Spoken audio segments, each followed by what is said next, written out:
बड़ा इंपॉर्टेंट सवाल है कि ये एक मैसेज आम हुआ कि 15 माह रमजान को एक आवाज आने वाली है और वो आवाज आएगी तो सबको अपने घरों में चले जाना है और कान को बंद कर लेना है, वरना अगर सजदे में चले जाना है और अगर उन्होंने ऐसा नहीं किया तो वो हलाक हो जाएंगे। और माह रमजान में ये इस तरीके की एक आवाज आएगी और इसकी बहुत सारी शनाख्त वो भी देगी कि जलजले वगैरह आएंगे, ऊपर से वो जो है बर्फ वगैरह गिरेगी। इस तरीके से ये एक सवाल बहुत व्हाट्सएप पर आम हुई और लोग जो है इस पर बहुत ज्यादा डरे हुए खौफ में हैं और लोग इसका जवाब ढूंढ रहे हैं। मैं चाहूंगा कि आप इसका बेहतरीन अंदाज में इसका एक जवाब दे दें। मुझे हैरत होती है, ताज्जुब है इस बात पर कि जानबूझकर नमाज छोड़ने पर हदीस शरीफ में ये हुक्म आया कि 80,000 साल तक उन्हें जहन्नम की आग में जलाया जाएगा।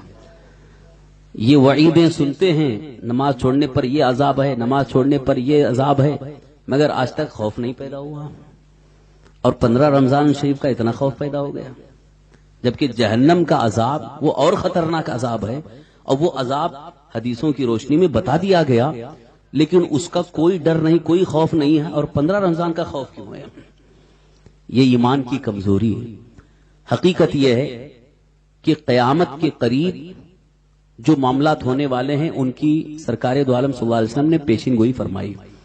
तो जो हुजूर सल्लल्लाहु अलैहि वसल्लम ने पेशिन गोई फरमाई कि क़यामत के करीब ऐसे ऐसे मामलात होंगे, उन्हीं मामलात में से एक मामला ये भी है, यानी कुर्बे क़यामत की अलामत में से ये भी है और कुर्बे क़यामत ये मामला होने वाला है। ये बिल्कुल सही है जो हदीस पाक की रोशनी में और हुजूर आला हजरत इमाम अहले सुन्नत मुजद्दिद आज़म इमाम अहमद रज़ा क़ुद्दुस ने फ़तावा रज़िया में भी इसको जिक्र फरमाया है। मगर उसका ये मतलब नहीं है कि इसी रमजान शरीफ में हो। लोग इसलिए डरे हुए हैं कि इस बार का जो रमजान मुबारक की 15 तारीख जुमा का दिन है, शायद वो आने वाली। तो वाकई अगर आपके दिल में वो खौफ है तो बहुत अच्छी बात है, उसका इंतजार कीजिए और उससे बचने की कोशिश करें।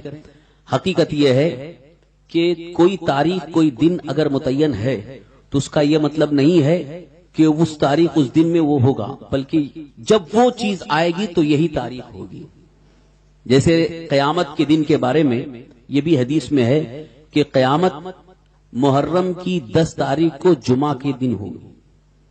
क़यामत का जो दिन है वो मुहर्रम की 10 तारीख होगी, आशूरा का दिन होगा, जुमा का दिन होगा। अब आप मुझे बताइए कितनी बार यौम आशूरा जुमा के दिन गुजर चुका? कहाँ है क़यामत, क्यों नहीं आई? तो उसका मतलब ये नहीं है कि जब जुमा का दिन और यौम आशूरा हो तो क़यामत आई जाएगी, बल्कि उसका मतलब ये है कि जब क़यामत आएगी तो वो ये दिन होगा। इसी तरह से वो जो चिंगाड़ आने वाली है, वो जो चिंगाड़ एक खतरनाक आवाज जो हिलाक करने वाली आवाज आएगी, वो रमजान मुबारक का की 15 तारीख और जुमा का दिन होगा। उसके लिए ये तरतीब बताई गई, लिहाजा उस तरतीब के मुताबिक उस पर अमल करना बेहतर है।